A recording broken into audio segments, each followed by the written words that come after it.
जयदेव महाप्रभु के द्वारा विरचित गीत गोविंद।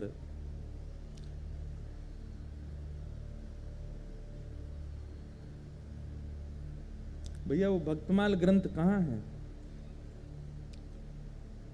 श्री भक्तमाल जी में जयदेव महाप्रभु के जब चरित्र का वर्णन श्री नाभाजी करते हैं तो वहां वर्णन करते हुए जो छप्पे गाया है, उस छप्पे में श्री नाभाजी स्पष्ट रूप से इस बात को सबको बता रहे हैं। क्या? जयदेव कवि नभ चक्कवे खंड मंडलेश्वर आन कवि प्रचुर भयो तिहु लोक गीत गोविंद उजागर।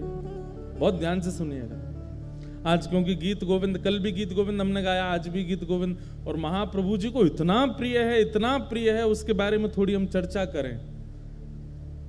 प्रचुर भयो तिहु लोक गीत गोविंद उजागर। गीत गोविंद की महिमा केवल पृथ्वी पर नहीं है। एक बार की बात है कि एक राजा थे, उन राजा के यहां पर देवता भी आते थे, गंधर्व भी आते थे, पाताल लोक के नाग नागिन भी आते थे। तो एक बार उन राजा के उस सभा में, सब लोग इधर देखो, बहुत ध्यान से सुनो, देवी देवता गंधर्वजन और पाताल लोक के, रसातल लोक के, यम लोक के सब जीव भी वहां आए हुए थे, सब देवी देवता आए हुए थे।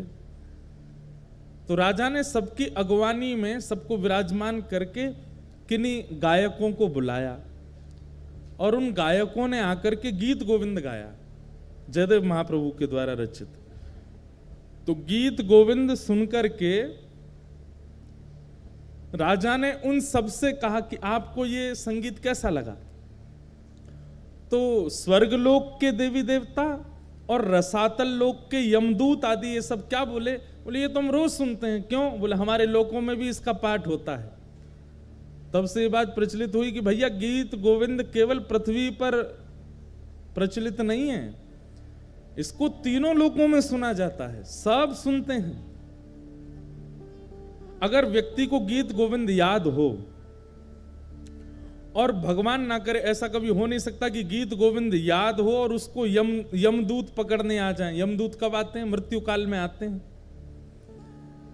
वैसे तो गीत गोविंद याद करने वाले को यम यातना नहीं भोगनी पड़ेगी, लेकिन बाई चांस फिर भी जीवन के अपने व्यवहार स्वभाव नहीं बदले, लेकिन गीत गोविंद याद कर लिया और अंतिम काल में उसके व्यवहार स्वभाव के कारण कहीं अगर यमदूत आ गए और उसने केवल अगर इतना ही गा दिया ना, श्रुत कमला कुछ मंडल धृत कुंडल ए,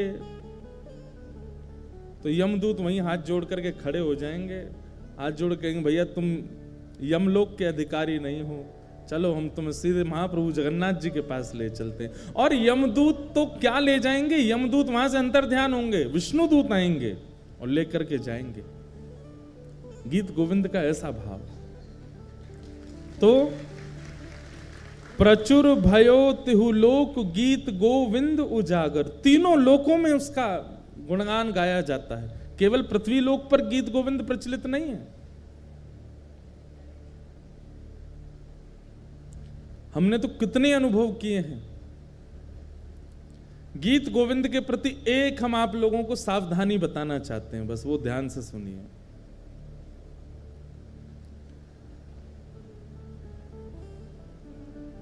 वैसे तो ये सावधानी रखने वाली बात भी है, लेकिन कई लोग टेस्ट लेने के लिए इसको कर भी सकते हैं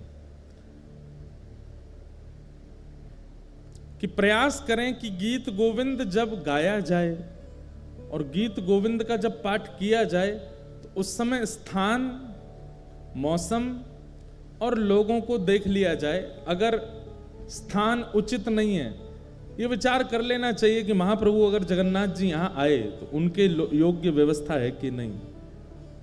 मौसम, कड़कती धूप पड़ रही है, भयंकर गर्मी, पसीना निकल रहे हैं महाराज, उस समय गीत गोविंद मत गाइए।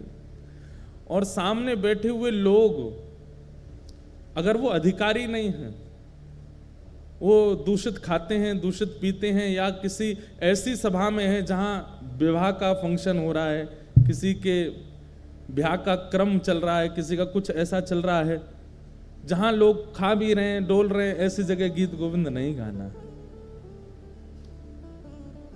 अधिकार का विचार करके गीत गोविंद का प्रस्तुतिकरण और गायन करना। अब ये भागवत की कथा है, यहां सब योग्य बैठे हैं, महाप्रभु जी विराजमान है, भागवत जी विराजमान है, इतने सारे वैष्णव विराजमान, यहां गीत गोविंद गाएं, ठाकुर जी आएंगे, विराजेंगे।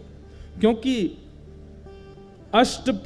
अष्टपदी अभ्यास करे तही बुद्धि बढ़ावे, और श्री राधा रमण प्रसन्न सुनन निश्चित तह आवे। श्री नाभाजी कह रहे हैं, जगन्नाथ महाप्रभु तो राधा रमण जी जगन्नाथ जी में कोई अंतर नहीं है, लेकिन यहां पर जो शब्द कहा गया है वो सुनिए, श्री राधा रमण प्रसन्न सुनन निश्चित तह आवे। निश्चित शब्द लगा करके श्री नाभाजी ने इस बात को प्रमाणित कर दिया कि गीत गोविंद अष्टपदी का एक अक्षर भी जब प्रारंभ होता है, ठाकुर जी उसी समय आ जाते, आकर के बैठ जाते और पूरा सुनते। तो इसमें विचार ये रखना चाहिए कि अष्टपदी कहीं भी ना गाई जाए, कभी भी इसका वाचन ना किया जाए। कई बार ऐसा होता है कि हम लोग सफर कर रहे हैं, गाड़ी में बैठे हैं, और गाड़ी में बैठे बैठे आपको, कई लोगों को आदत होती है कीर्तन सुनने की, भजन सुनने की। अब उस समय अगर आपने ट्रैप रिकॉर्ड में गीत गोविंद चला दिया और गाड़ी पूरी पैक बैठी है, ठाकुर जी कहां बैठेंगे बेचारे आके? ठाकुर जी कहेंगे भैया ऊपर इसके कैरियल भी नहीं है, कहां लटक जाएं हम। अच्छा, ये निश्चित है कि ठाकुर जी आएंगे, तो ठाकुर जी को श्रम होता है, बेचारे लटकते हुए सुनते हैं, लेकिन सुनते जरूर हैं।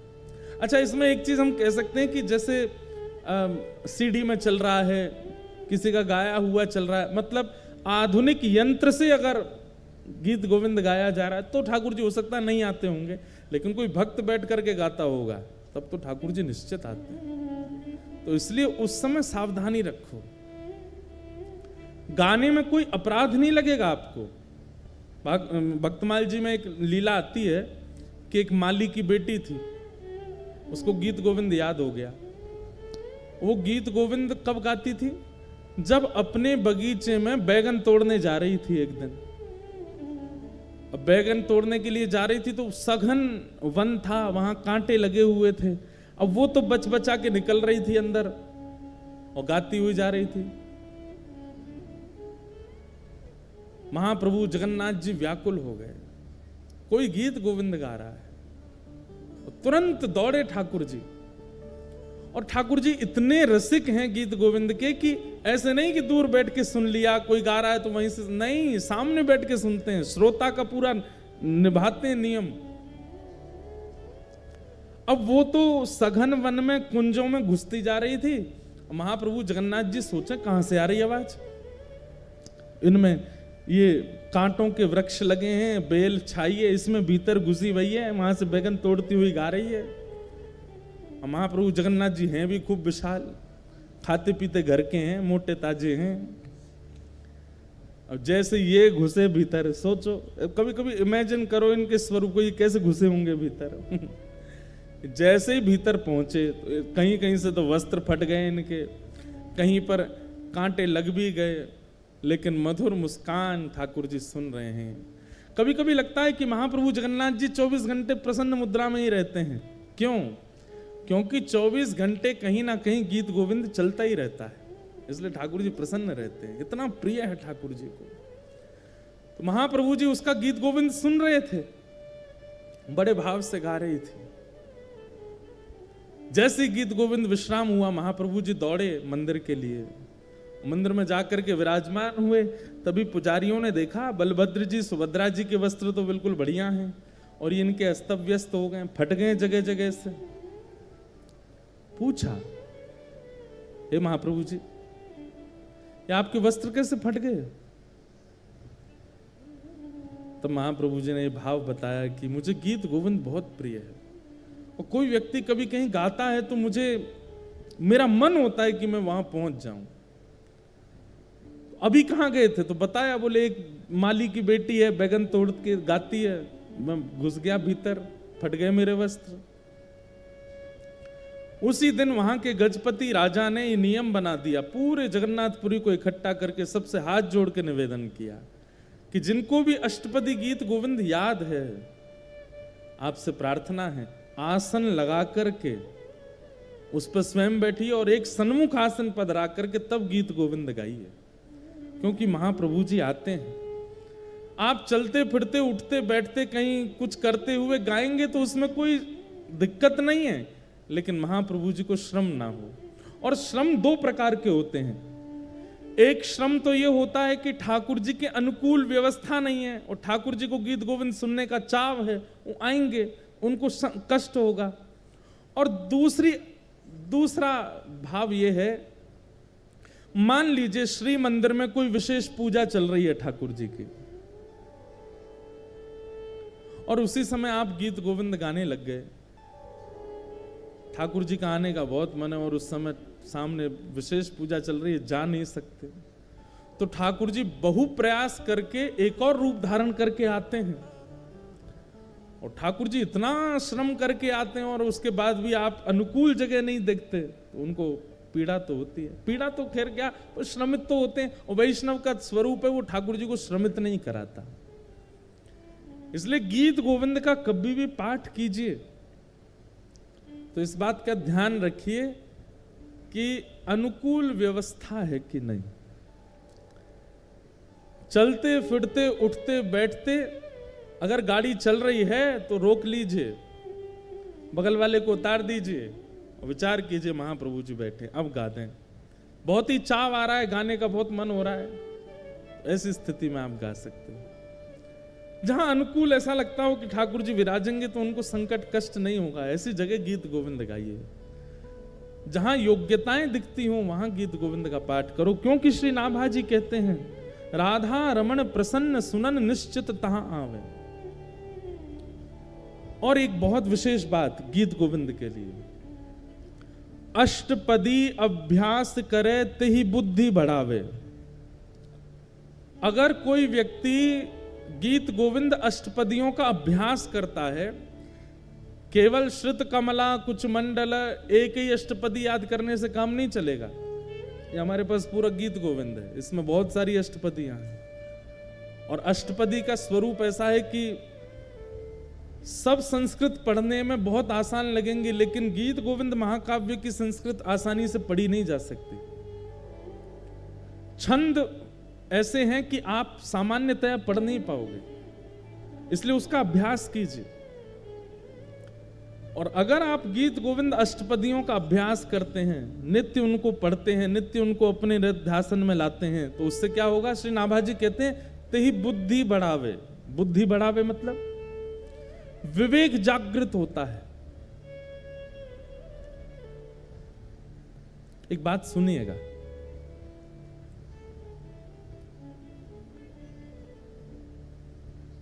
तीन प्रकार के दुख होते हैं जीवन में, बहुत ध्यान से सुनिए। तीन प्रकार के दुख होते हैं, कर्म, काल और स्वभाव। सबसे पहले दुख का कारण क्या है? हमारा कर्म। हम जैसा करते हैं हमको भोगना पड़ता है, चाहे कितना भी बड़ा व्यक्ति हो, अगर उसने गलत किया है उसको भोगना पड़ेगा। हां, ऐसा होता है कि आपने अगर गलती की और बाद में आपको उसका आभास हो गया कि मैंने गलत किया, और उसका अगर आपने प्रायश्चित किया तो गलती से मिलने वाला जो आपको दंड है वो 40% कट जाएगा, 60% तो फिर भी भोगना पड़ेगा। नाम जप से 30% और घट जाएगा, 30% तो भोगना पड़ेगा। और फिर जीवन के स्वभाव व्यवहारों को सुधारने से 20% और घट जाएगा, 10% फिर भी भोगना पड़ेगा। और 10% जब बच जाए तो अगर वैष्णव बुद्धि होगी आप उसको स्वीकार करके भोग लोगे, आप उससे भागोगे नहीं। मेरा कर्म है, अब आ रहा है तो आने दो, 10% तो भोग ही लोगे। तो पहले दुख का कारण कर्म, दूसरे दुख का कारण है काल, समय। सब लोग इधर देखिए, ध्यान से सुनो। और जब काल दुख रूप धारण करता है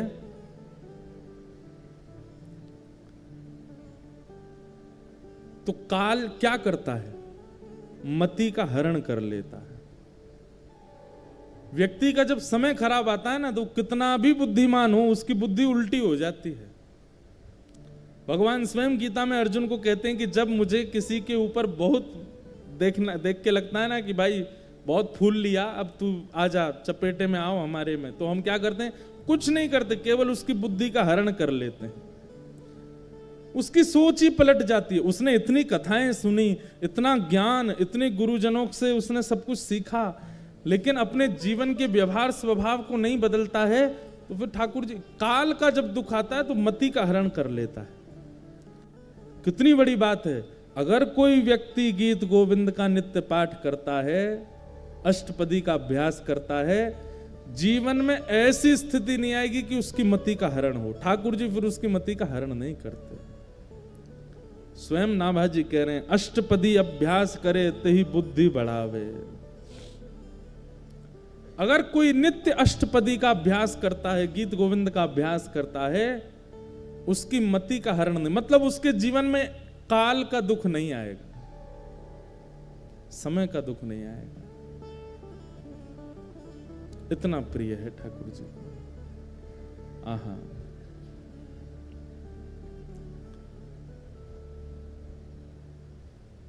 अरे और कहां तक कहें।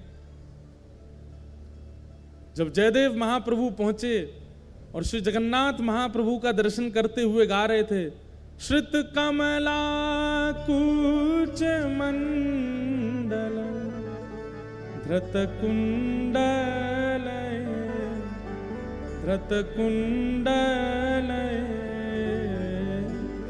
कलित ललित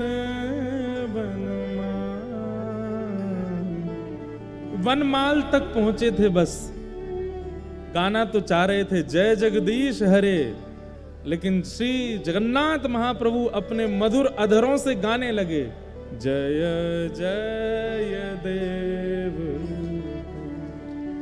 आज जय जगदीश हरे नहीं होगा, आज जय जय देव हरे होगा। हे जयदेव, तुम्हारे इन भावों को हम प्रणाम करते हैं। हमारी इन अंतरंग स्थितियों को तुम लिख रहे हो, हम वंदन करते हैं। श्री जयदेव महाप्रभु वो पहले ब्याह नहीं कर रहे थे। इधर देखो, ध्यान से सुनो। सबको आवाज आ रही है हमारी? किसी को नहीं आ रही हो तो हाथ ऊपर करो। सबको आ रही है ना? हाँ, तो ध्यान से सुनो। जयदेव महाप्रभु पहले ब्याह नहीं कर रहे थे, और ये निश्चित होता है कि जिसके अंदर भक्ति मात्रा में आ जाती है वो ब्याह से भागता है। वो संसार के विषयों से कहीं ना कहीं स्वयं को बचाता है। तो जयदेव महाप्रभु, आपके माता पिता जो थे वो बाल्यकाल में ही चले गए थे। तो बचपन से ही आप जगन्नाथ महाप्रभु को ही अपने माता पिता मानते थे। जब जगन्नाथ भगवान का इन्होंने दर्शन किया, तो दर्शन करने के बाद में इनके मन में भाव आया कि मैं एक नियम धारण कर लेता हूं। क्या? मैं इतना विरक्त भाव में रहूंगा, वृक्ष के नीचे रहा करूंगा, और एक रात जिस वृक्ष के नीचे रहा, दूसरी रात उस वृक्ष के नीचे नहीं रहूंगा। ऐसा नियम बना लिया जयदेव महाप्रभु ने। गीत गोविंद इतना प्रिय लेखनी से नहीं बना है, इतना प्रिय शब्दों से नहीं बना है, इतना प्रिय जगन्नाथ जी को रचयिता की वजह से बना है। शब्द तो संस्कृत के हैं, मैं भी लिख सकता हूं, आप भी लिख सकते हो। कई बार सब्जी अच्छी नहीं बनी है, लेकिन किसने बनाई है? पत्नी ने बनाई है, तो अच्छी बतानी पड़ती है। कैसी बनी? बहुत अच्छी बनी, बहुत बढ़िया बनी है। अरे चलो, पत्नी तो रोज बनाती है, पति ने बनाई है। हाँ, पति कभी कभी भोजन रसोई घर में घुस जाता है तो गैस चूल्हा सब घबरा जाते हैं, बोले आज हमारी शामत है, आ गया, अब बनाएगा कुछ। तो जब पति रसोई घर में जाता, उस दिन सबसे ज्यादा खुश होती है पत्नी, और बच्चे तो कूदते रहते, आज पिताजी बनाएंगे कुछ। तो पतिदेव कैसा भी भोजन बनावे, पत्नी जब पाती है तो क्या कहती, बहुत अच्छा बना, बहुत अच्छा, सब कुछ। पत्नी को पता चल जाता है इसमें नमक कम है, नींबू भी कम है, थोड़ी सी मिर्च ज्यादा हो गई है, बच्चों को कहती है नहीं नहीं इसका पेट भरा, इसको मैं दोबारा खिलाऊंगी, वो फिर बाद में सही करके बच्चों को खिलाती है। लेकिन पति से क्या बोलती है, बहुत अच्छा बना है। मतलब सामग्री से कई बार प्रेम नहीं होता है, सामग्री बनाने वाले से प्रेम होता है। महाप्रभु जगन्नाथ जी को सामग्री तो बहुत प्रस्तुत करने वाले हैं, पर प्रस्तुत करने वाला कैसा है, उससे ठाकुर जी को सामग्री अच्छी लगती है। ये गीत गोविंद इतना प्रिय क्यों है ठाकुर जी को? क्योंकि जयदेव महाप्रभु, और उन जयदेव महाप्रभु ने ऐसा नियम बना लिया कि मैं एक वृक्ष के नीचे एक रात रुकूंगा और अगले दिन दूसरे वृक्ष के नीचे चला जाया करूंगा।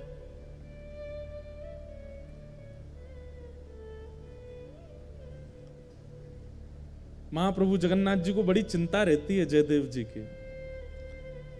उनको लगा कि बताओ, मेरा इतना प्रिय जयदेव, उसकी रचना मुझे इतनी प्रिय कि ठाकुर जी आज भी गीत गोविंद ओढ़ के सोते हैं, हृदय से लगा के सोते हैं। अरे भाई, कोई प्रेम का निर्वहन 10 साल कर ले, 20 साल कर ले, 50 साल कर ले, 60 साल कर ले, श्री जगन्नाथ महाप्रभु 1000 साल से अपने प्रेम का निर्वहन कर रहे हैं। एक भी रात पिछले 1000 सालों में ऐसी नहीं गई है जिसमें महाप्रभु जगन्नाथ जी गीत गोविंद को लपेट करके ना सोए।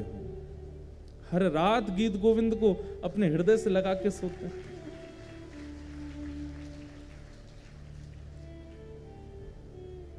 अरे, प्रेम विवाह करने वालों के भी प्रेम चलते हैं, लेकिन कुछ वर्षों में कुछ कुछ खंडन तो उनके प्रेम में भी आता है। लेकिन ऐसा प्रेमी कौन होगा? महाप्रभु जगन्नाथ जी सोते ही नहीं है बिना गीत गोविंद के। जब तक गीत गोविंद का पाठ नहीं होता नहीं सोते।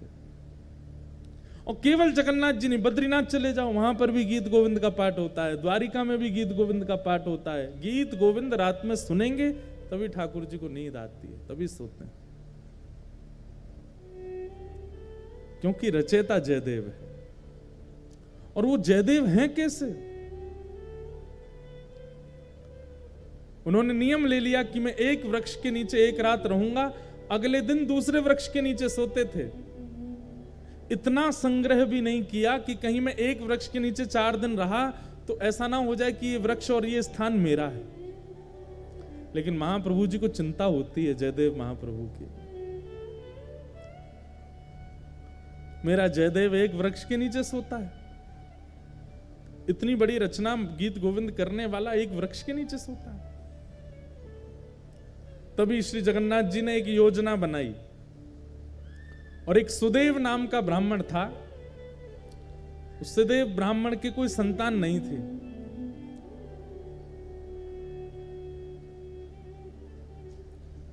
सब लोग बहुत ध्यान से सुनो, बहुत अच्छी कथा है। ठाकुर जी पहले ही योजना बना लेते हैं। तो सुदेव ब्राह्मण के पहले कोई संतान नहीं थी, तो सुदेव ब्राह्मण ने जगन्नाथ महाप्रभु से कहा कि भगवान, एक संतान का सुख मुझे दीजिए, मैं वचन देता हूं उसकी बाल्यावस्था पूरी हो जाने के बाद जैसे ही वो बालक कुमार अवस्था का होगा, मैं आपके चरणों में निवेदित कर दूंगा, वो बालक आपका हो जाएगा। फिर ये मेरा वचन है आपको। तो जैसे ही भगवान ने देखा कि भाई ये जयदेव महाप्रभु एक ही वृक्ष के नीचे रहते हैं, तभी ठाकुर जी ने विचार किया कि हम कैसे इनके इस वृक्ष के नीचे रहने वाले सिस्टम को दूर करवाएं। तभी ठाकुर जी को याद आया कि एक सुदेव ब्राह्मण था, उसने इतने वर्ष पहले हमसे कहा था कि एक संतान हो जाए तो वो हमें अर्पित करेगा। और ठाकुर जी की कृपा से उस सुदेव ब्राह्मण के यहाँ एक पुत्री ने जन्म लिया। महाप्रभु जी ने विचार किया कि उसकी पुत्री अब विवाह के योग्य हो गई है। महाप्रभु जी ने उसको स्वप्न दिया सुदेव ब्राह्मण को, और स्वप्न में जाकर के उसको याद दिलाया कि तुमने हमसे कहा था एक संतान होगी तो तुम हमको अर्पित करोगे, तुम्हारी बेटी हुई, अब भूल गए अपना वचन। अगले दिन ही सुदेव अपनी बेटी लेकर के महाप्रभु जगन्नाथ जी के सामने गया। जय जय, मेरी धृष्टता क्षमा, मैं भूल गया था कि पुत्री आपको अर्पित करनी। मेरी पुत्री आप इसको स्वीकार करो। जैसे ही उसने प्रणाम किया, महाप्रभु जगन्नाथ जी उसके अंतस्थ में आ गए और बोलने लगे, बोले अब ये हमारी हो गई, तो हम जहां जाएंगे वहां इसको लेके जाओ, हम जहां चाहेंगे वहां इसको दे आओ। बोले आज्ञा करो। बोले एक वन में एक जयदेव महाप्रभु हैं, गीत गोविंद की रचना जिन्होंने की, उनसे जाकर के अपनी बेटी का ब्याह कर दो।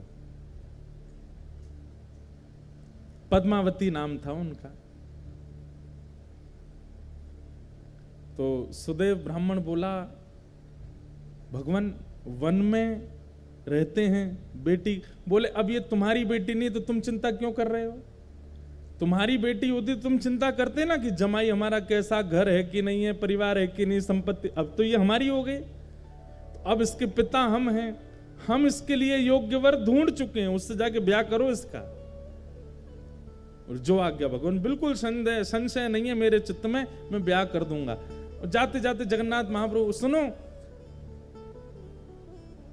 तुम अपनी बेटी लेकर के संबंध कराने आए हो, ऐसा बिल्कुल मत बोलना। ये कहना महाप्रभु जगन्नाथ जी ने भेजा है और उन्होंने ही आज्ञा की है कि आपको इनसे ब्याह करना पड़ेगा। ठाकुर जी को कितनी चिंता हो रही है कि जयदेव जी का घर बन जाए, जयदेव जी की झोंपड़ी हो जाए। सुदेव ब्राह्मण अपनी पुत्री पद्मावती को लेकर के पहुंचे। श्री जयदेव महाप्रभु एक वृक्ष के नीचे बैठे थे, तो प्रणाम किया। जयदेव महाप्रभु, कहिए भगवान कैसे आना हुआ? बोले भगवान आप सुयोग्य हैं और मेरी बेटी आपके बिल्कुल योग्य है, मैं अपनी पुत्री का आपसे विवाह करने के लिए आया हूं। और ये मैं अपनी पुत्री का विवाह करने इस भाव से नहीं आया कि मैं इनका पिता हूं। महाप्रभु जगन्नाथ जी ने मुझे स्वप्न देकर के आज्ञा दी है कि आप इनको स्वीकार करो। जयदेव महाप्रभु उठ खड़े हुए, हंस करके बोले जगन्नाथ प्रभु तो बोलेंगे ही, खुद ने तो 16,108 किए हैं, उनको क्या कमी है? वो तो 10-5 हजार और कर लें तो भी उनको कोई दिक्कत नहीं, वो तो कर्तुम अकर्तुम अन्यथा कर्तुम समर्थ परमेश्वर हैं, वो संभाल भी सकते हैं। पर मैं कैसे संभालूंगा इनको? मैं तो एक वृक्ष के नीचे एक रात रहता हूं, फिर दूसरे वृक्ष के नीचे दूसरी रात गुजारता हूं, तीसरे मेरा कोई ठिकाना नहीं है। और भाई इनको रखने के लिए तो बहुत व्यवस्थाएं करनी पड़ जाएंगी, मेरे भजन में बाधा हो जाएगी, मेरे चित्त में इतना भाव प्रेम नहीं उमड़ पाएगा फिर ठाकुर जी के प्रति। क्षमा करें महाप्रभु, भले ही जगन्नाथ जी ने इनको भेजा। अब देखो ये अधिकार प्रेमी व्यक्ति को प्राप्त होता है। हम आप होते तो घबरा जाते, ओहो जगन्नाथ जी ने कहा है, फिर तो मानना पड़ेगा, फिर तो करना पड़ेगा, फिर तो स्वीकार होना ही चाहिए। लेकिन जयदेव महाप्रभु इतने जानते हैं ठाकुर जी को, इतना प्रेम है उनका। बोले महाप्रभु जी से कहो कहीं और व्यवस्था देखें इनके लिए, बाकी सारी आज्ञा उनकी स्वीकार है, पर ये स्वीकार नहीं है, हम ब्याह नहीं कर पाएंगे।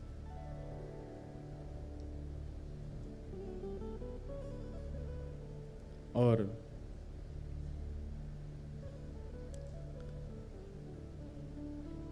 श्री जयदेव महाप्रभु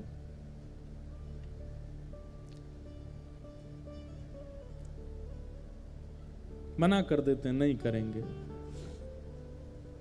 अरे आप कैसे व्यक्ति हैं, महाप्रभु जी की आज्ञा नहीं मान रहे हो, जगन्नाथ जी की आज्ञा नहीं मान रहे हो? बोले हमें स्वीकार है, हम बिना आज्ञा के ही रह लेंगे, लेकिन ये नहीं करेंगे। एक बार को तो सुदेव ब्राह्मण को क्रोध आ गया, बोले भगवान की आज्ञा ना मानने वाले को हम कैसे दे सकते हैं, चल बेटी। अपनी पुत्री को उठाने लगे तो पुत्री बैठ गई। बोले नहीं, महाप्रभु जी ने आज्ञा की है कि तुम इनकी हो, मैं तो इनको सर्वस्व दे चुकी हूं, मैं तो इनको अपना मान चुकी हूं, ये भले मुझे स्वीकार ना करें।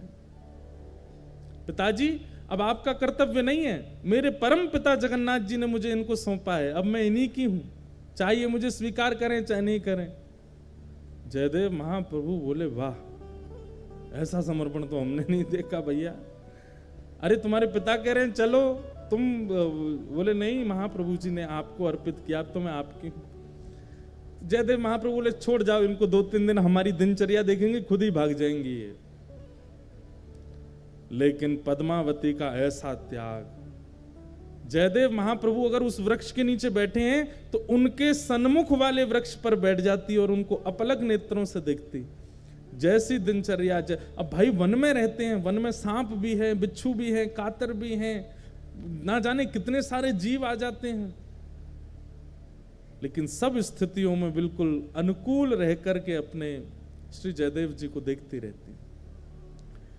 3 दिन बाद जब वो नहीं जा रही, अब देखो कितनी अच्छी बात है, 3 दिन बाद जब वो पद्मावती वापस लौट करके नहीं गई, तो श्री जयदेव महाप्रभु ने मन में विचार किया कि ये इसकी जिद नहीं है, ये श्री जगन्नाथ प्रभु अपना अधिकार दिखा रहे हैं मुझको कि देखो मेरा तुम पर कितना अधिकार है, मैं जिससे चाहूंगा तुमको उससे ब्याह करना ही पड़ेगा। और ये बात सोच करके श्री जयदेव महाप्रभु रोने लगे कि ठाकुर जी मुझ पर कितना अधिकार मानते हैं कि मेरे 5 बार मना करने पर भी ये कन्या अपनी स्थान से हिल नहीं रही। इसकी सामर्थ्य नहीं है कि ये वन में रह सके, इसकी सामर्थ्य नहीं है वृक्ष के नीचे रह सके, इसने कहां तपस्या देखी है, लेकिन इसको ये सामर्थ्य कौन प्रदान कर रहा है? महाप्रभु जी। जयदेव महाप्रभु ने जब इसको अधिकार माना कि ये जगन्नाथ जी का अधिकार है मेरे ऊपर, और अधिकार मान करके पद्मावती से कहा मैं तुम्हारा वर्ण करूंगा, चलो। और तब पद्मावती से ब्याह किया, और ब्याह करने के बाद कहा देवी अब तुम तो ऐसे वृक्ष के नीचे रहती अच्छी नहीं लगती, चलो। और फिर बंगाल का जन्म था महाप्रभु जी का। अब पता नहीं, अब ऐसा भी कहते हैं कि वो स्थान उड़ीसा में ही आता है, कि कहते हैं पहले बंगाल में था अब उड़ीसा में, ऐसा कुछ है। केलुबिंद नाम का एक स्थान है, और वहां अपनी पत्नी के साथ गए, और गांव के बाहर ही एक झोंपड़ी बना करके अपनी पत्नी के साथ जयदेव महाप्रभु रहते थे। अब ठाकुर श्री जगन्नाथ जी को शांति पड़ी कि हाँ अब ठीक है, झोंपड़ी में रहता है, अब कम से कम धूप, वर्षा, सर्दी, गर्मी, जीव जंतुओं से सुरक्षित तो है, कोई दिक्कत नहीं। महाप्रभु जी ने, जयदेव महाप्रभु महाकाव्य गीत गोविंद की रचना की।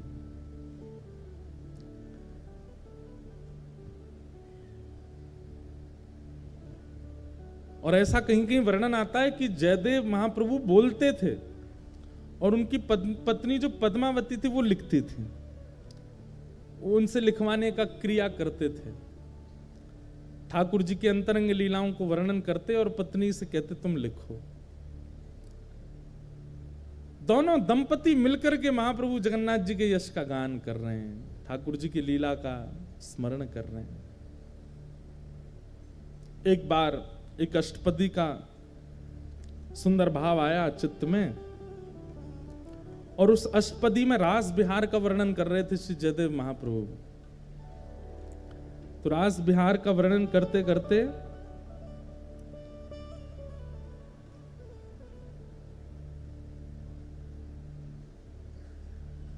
वदसि यदि किंचिदपि दंतरुचि कौमुदी हरति दरति मिरत मति घोरम। ये अष्टपदी का प्रारंभिक इससे प्रारंभ होता है। सुंदर रास बिहार का वर्णन कर रहे थे, और रास बिहार का वर्णन करते करते उनके मन में एक सुंदर भाव आया। क्या? भण मृषण वाणी करवाणी चरणद्वयम् सरसल सलद तत्कसुरागम स्मर गरल खंडनम मम शिरसि मंडनम देहि पद पल्लव मुदारम। अब इस भाव में ऐसा वर्णन है कि ठाकुर जी किशोरी जी के साथ रास बिहार कर रहे हैं, और रास बिहार करते करते ठाकुर जी आते हैं और थकी हारी किशोरी जी बैठी हैं, और किशोरी जी को थके हारा जान करके ठाकुर जी मन में सोचते हैं कि आज मैं अपने मन की इच्छा पूरी कर लूं। क्या है मन की इच्छा? और ठाकुर जी की मन की इच्छा है कि मैं एक बार किशोरी जी के दोनों चरण पकड़ करके अपने सिर पर धर लूं, और किशोरी जी ये करने नहीं देते। ठाकुर जी किसी ना किसी कौतुक से प्रणाम कर लेते हैं, सिर कभी कभी माथे नीचे धर लेते हैं किशोरी जी के चरणों में, लेकिन ठाकुर जी का क्या मन है कि जो पैर का तलवा है, ऐसे किशोरी जी के दोनों पैर ये बैठी हों और इनके दोनों पैर पकड़ के ऐसे अपने सिर पर धर लूं। अब देखो कितनी गंभीर बात है, ध्यान से सुनना। जयदेव महाप्रभु नेत्र बंद करके चिंतन कर रहे हैं और चिंतन करते करते उनको दृश्य क्या दिखा कि ठाकुर जी ने देखा किशोरी जी थकी हारी बैठी हैं एक शिला पर, और तुरंत ठाकुर जी सोचते हैं आज अच्छा समय है, किशोरी जी के दोनों चरण उठा करके अपने श्री मस्तक पर रख लूं। जयदेव महाप्रभु कहते कहते रुक गए। और रुक क्यों गए? बोले कहीं ऐसा तो नहीं कि ठाकुर जी और किशोरी जी के इस भाव को मैं जो देख रहा हूं मेरी पत्नी किसी अन्य भाव में ले जाए। कहीं ऐसा नहीं हो कि इसके चित्त में यह भाव आ जाए कि ये परमात्मा है, ये साक्षात जगत नियंता जगदाधार त्रिलोकी स्वामी हैं, जो इतने आसक्त हो गए हैं किशोरी जी के प्रति कि उनके दोनों चरण उठा करके अपने सिर पर रख रहे हैं। कहीं इसके चित्त में कोई अन्य भावना तो नहीं आ जाएगी?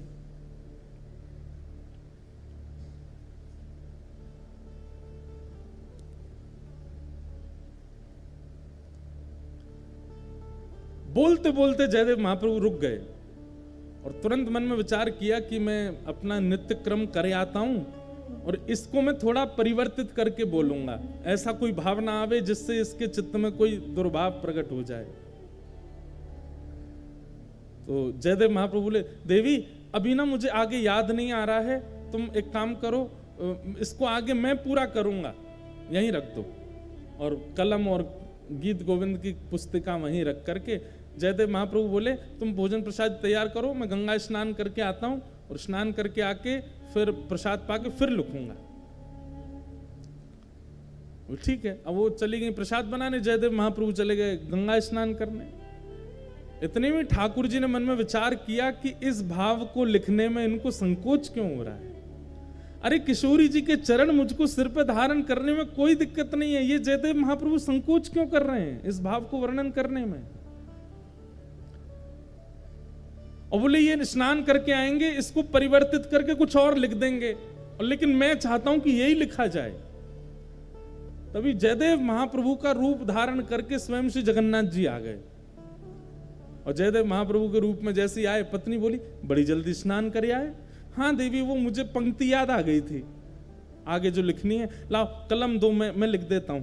और तुम भोजन बन गया? बोले हाँ तैयार है। बोले लगाओ थाली, मैं भी पंक्ति लिख देता हूं। और श्री जगन्नाथ महाप्रभु ने जयदेव जी का रूप धारण करके इस पंक्ति को लिखा। क्या? भण मृषण वाणी करवाणी चरणद्वयम् सरसल सदल कथ सुरागम स्मर गरल खंडनम मम शिरसि मंडनम देहि पद पल्लव मुदारम।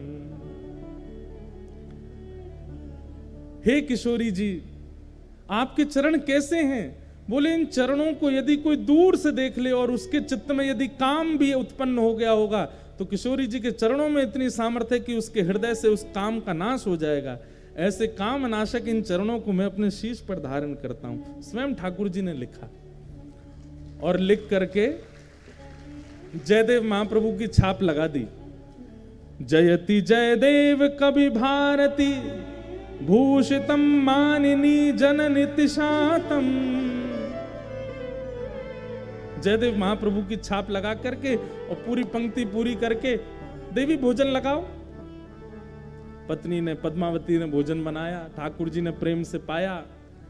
और नियम था पद्मावती का कि जयदेव महाप्रभु पाते, फिर उसी थाली में जो बच जाता उसमें ही थोड़ा परोस के पाती थी।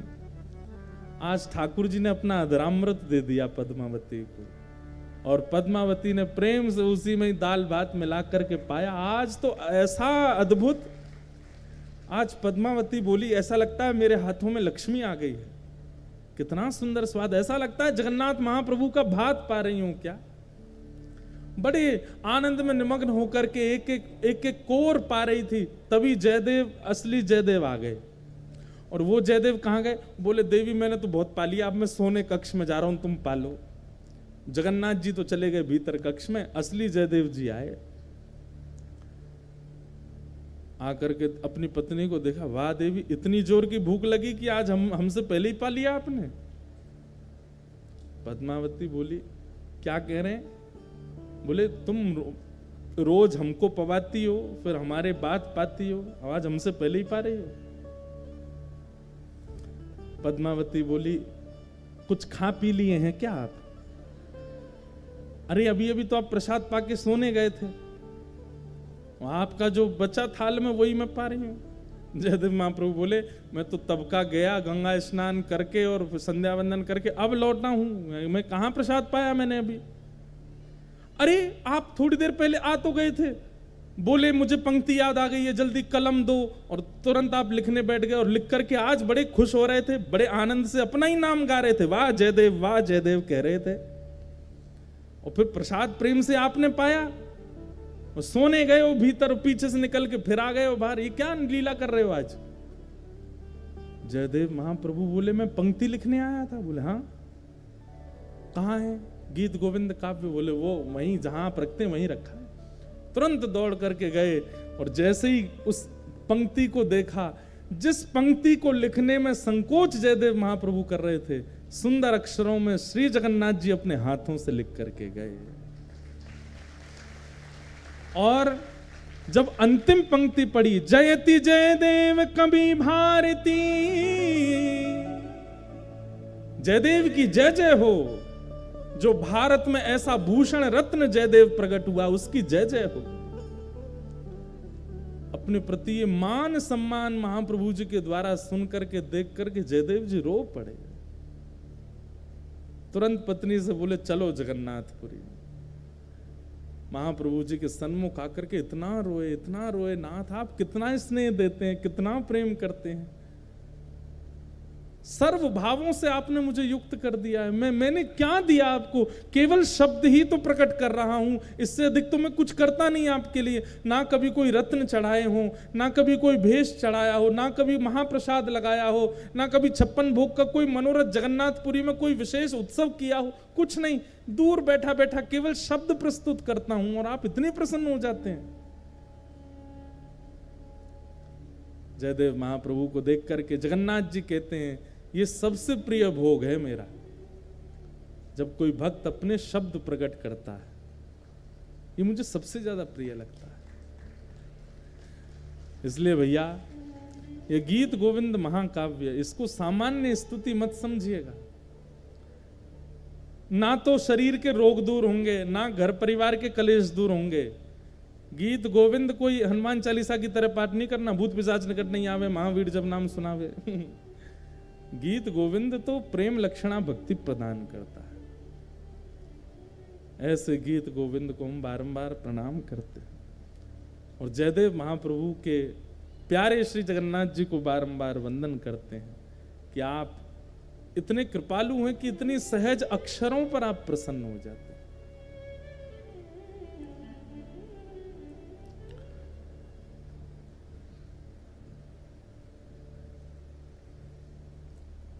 आज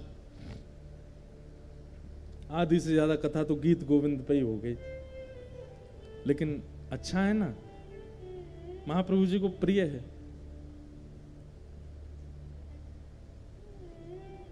अद्भुत।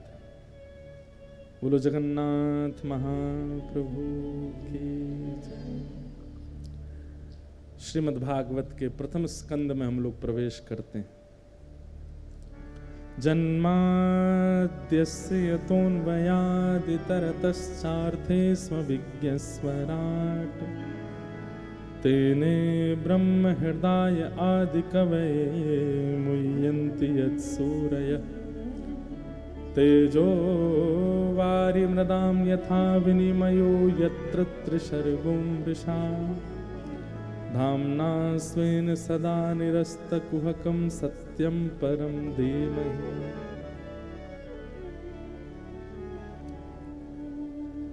श्री जयदेव महा, अब देखो एक बात मेरे को अब आ रही है रह के याद, तो मैं क्या करूं बताओ। मैं तो चाह रहा हूं कि, लेकिन जयदेव महाप्रभु का एक प्रसंग हमने पढ़ा है। जो लोग कहते हैं कि ठाकुर जी हमको वृंदावन नहीं बुलाते या हमको वृंदावन में नहीं, इतने साल हो गए हमको वृंदावन नहीं जाने को मिल रहा है, आदि आदि लोग भाव रखते हैं। श्री जयदेव महाप्रभु भी पूरा जीवन व्यतीत करने के बाद वृंदावन गए, अपने अंतिम दिनों में वृंदावन पहुंचे हैं। और जैसे ही वृंदावन पहुंचे हैं, बस फिर ज्यादा देर रह नहीं पाए। यमुना जी का दर्शन किया, लता कुंज वृक्षों का दर्शन किया, गिरिराज जी का दर्शन किया, रज को माथे से लगाया और श्री जयदेव महाप्रभु फिर ब्रज में ही विलीन हो गए। उसी दिन अपने प्राणों का परित्याग वृंदावन में ही किया। हमारे श्री नंददास जी अष्टछाप के कवि एक बहुत सुंदर पद गाते हैं, और वो पद जब मैंने पढ़ा तो मुझे लगा कि श्री जयदेव महाप्रभु के मन में ये भावना प्रकट हुई होगी वृंदावन के प्रति।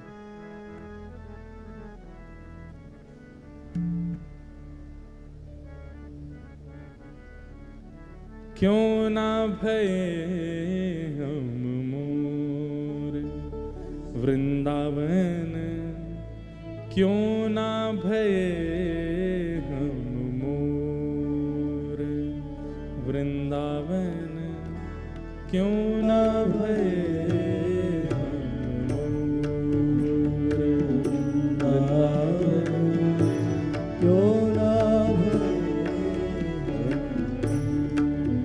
हम वृंदावन के मोर क्यों नहीं बने। अरे मानव भले ही हम कहीं भी बने, बंगाल में जन्म हुआ, उड़ीसा में जन्म हुआ, गुजरात में जन्मे, महाराष्ट्र में जन्मे, राजस्थान में जन्मे,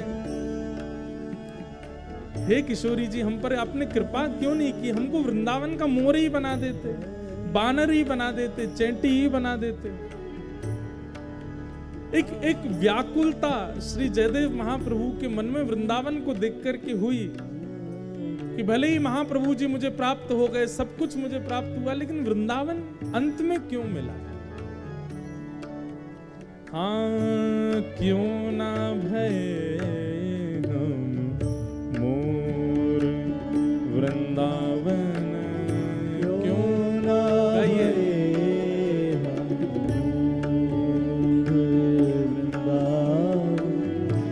क्यों ना भये हम मोर वृंदावन, क्यों ना भये।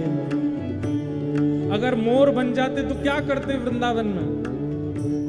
करत निवास गोवर्धन ऊपर, करत निवास गोवर्धन ऊपर, करत निवास गोवर्धन ऊपर, करत निवास गोवर्धन और निरखत नंद किशोर, निरखत नंद किशोर, निरखत नंद किशोर,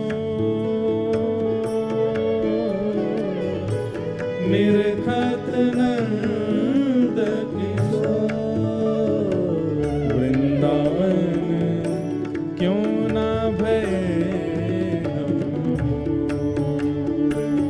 वृंदावन क्यों ना भये। देखो ये पद मुझे नहीं गाना है, ये मेरे लिए है भी नहीं है, आपके लिए है, लेकिन दुर्भाग्य मैं ही गा रहा हूं। आपको गाना चाहिए। हम तो वृंदावन के मानव हैं, हमको मोर क्यों बनना है।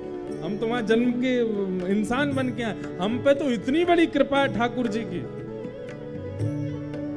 किशोरी जी की बहुत बड़ी कृपा है, जगन्नाथ महाप्रभु की बहुत बड़ी कृपा। इतनी कृपा किसी पे हो नहीं सकती जितनी इस दास पर। भगवान करे कोई की नजर नहीं लग जाए।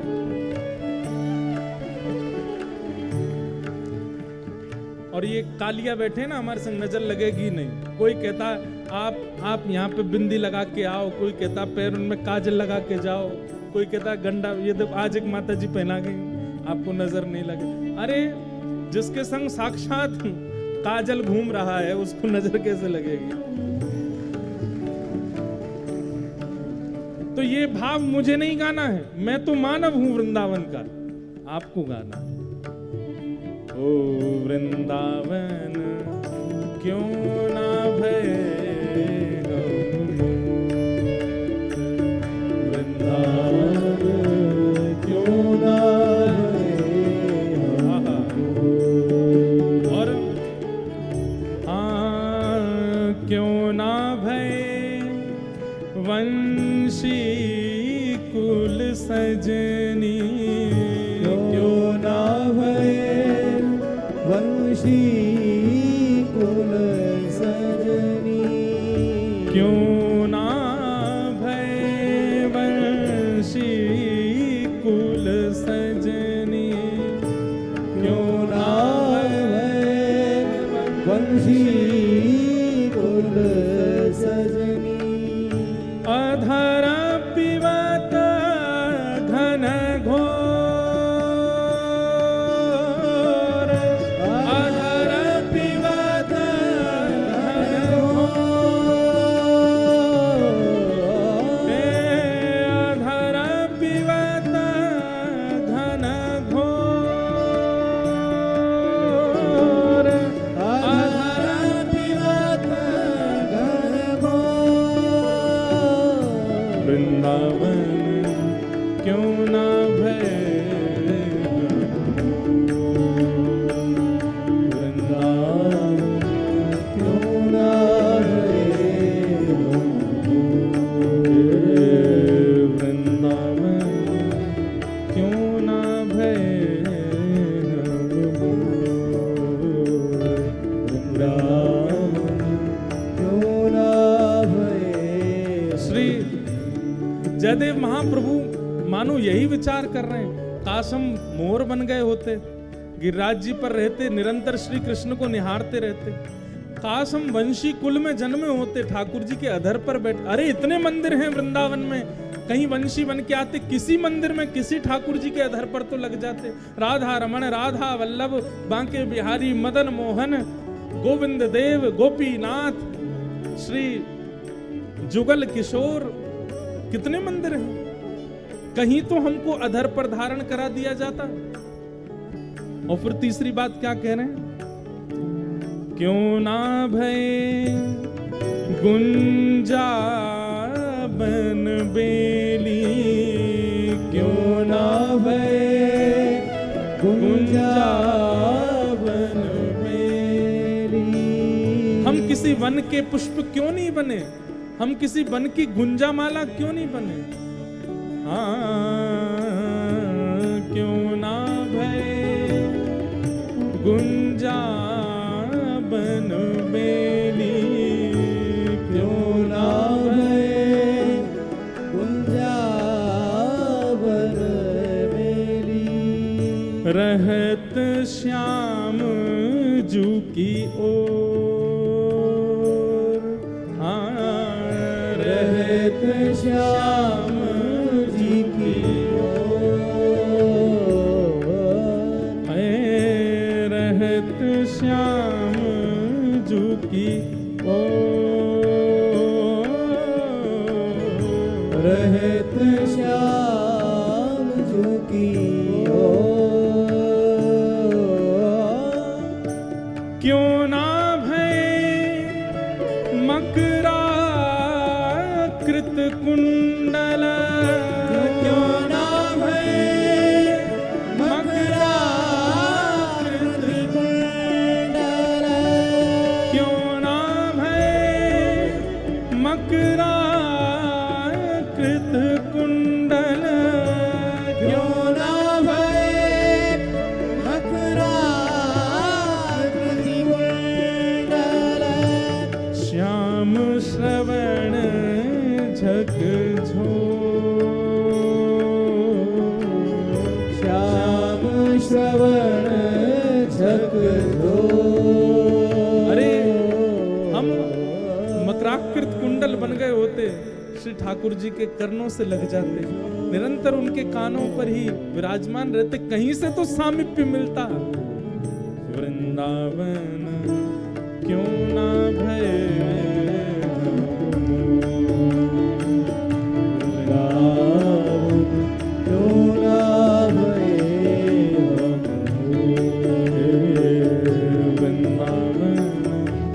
क्यों ना भय